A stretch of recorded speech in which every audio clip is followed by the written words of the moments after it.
Russia's overall goal in global strategy is to knock the United States down as many pegs as it can in terms of our global standing. And they want to disrupt and divide and undermine and hopefully split apart any Western alliances and international institutions that serve as a counterweight to them in the world, that in fact serve as defining any sort of international, small d, democratic, liberal values Western order. All of the institutions that support that, Russia sees as the enemy. And they will do anything to undermine them as best they can. And when they have the advantage and when they have the momentum, they will take it.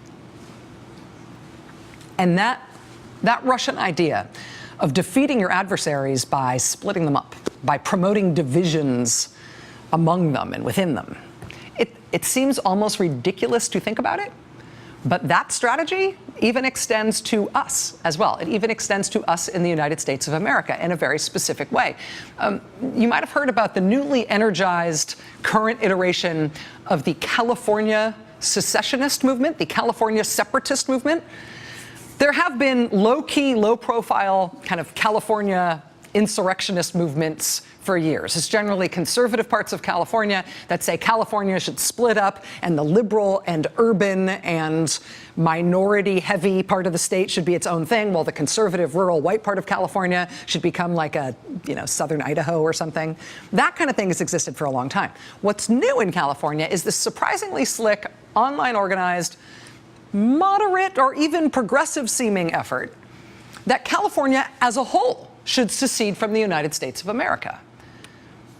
I'm from California. My whole family lives in California. I know lots of people in California who have talked to me, half joking or not, about how appealing this Calexit idea is since Donald Trump was elected president.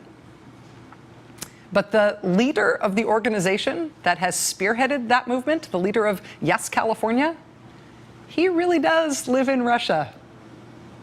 He lives in Siberia. Last September, the Yes California guy, who conveniently lives in Russia, the Calexit guy, and also some right-wing Texas separatists all got invited to Moscow, to the Ritz Hotel in central Moscow for a Kremlin-funded conference called the Anti-Globalization Movement of Russia. And I know it sounds nuts. Look it up on Snopes.com if you don't believe me.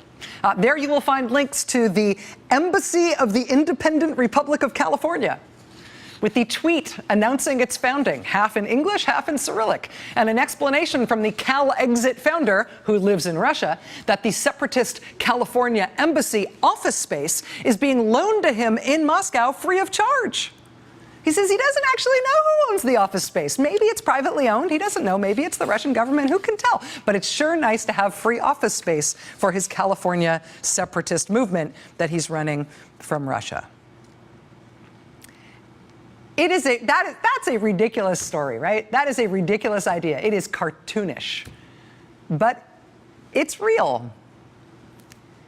And imagine if your goal was to take the United States down a few pegs in the esteem of the world, in terms of global leadership, in terms of the way the rest of the world looked up to the United States for help or for advice, or, conceivably as an exemplar of democracy, certainly as a pinnacle economic power. Imagine how helpful it would be if your goal was to erode all of that, to hurt all of that.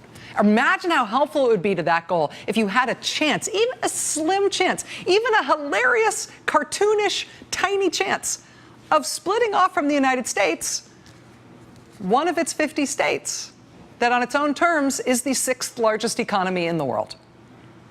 You pry California off the United States, California literally has a bigger economy than France does.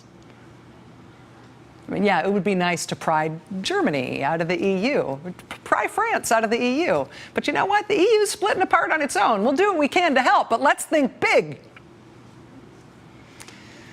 Theresa May is the British Prime Minister who will now be tasked with managing Britain pulling out of the European Union.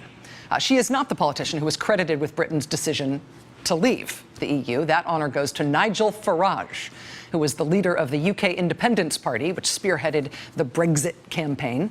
Nigel Farage has become mildly famous in this country for his frequent appearances alongside Donald Trump and at Trump Tower and at the White House. oddly, the day that WikiLeaks held its press conference to crow about the fact that they were releasing a devastating document dump that experts say essentially exposed the entire cyber arsenal of the CIA, on that same day, Nigel Farage was at the Embassy of Ecuador, where WikiLeaks founder Julian Assange lives, and from which he gave his press conference that day. A BuzzFeed News reporter saw Nigel Farage leaving the embassy that day and asked him what he was doing there. Nigel Farage responded by saying that he couldn't remember. He said he had no idea what he had just been doing inside that building. More recently, this past week, Nigel Farage has been in California, raising money among conservatives and Trump supporters in California to support California seceding from the United States, or at least splitting itself in two.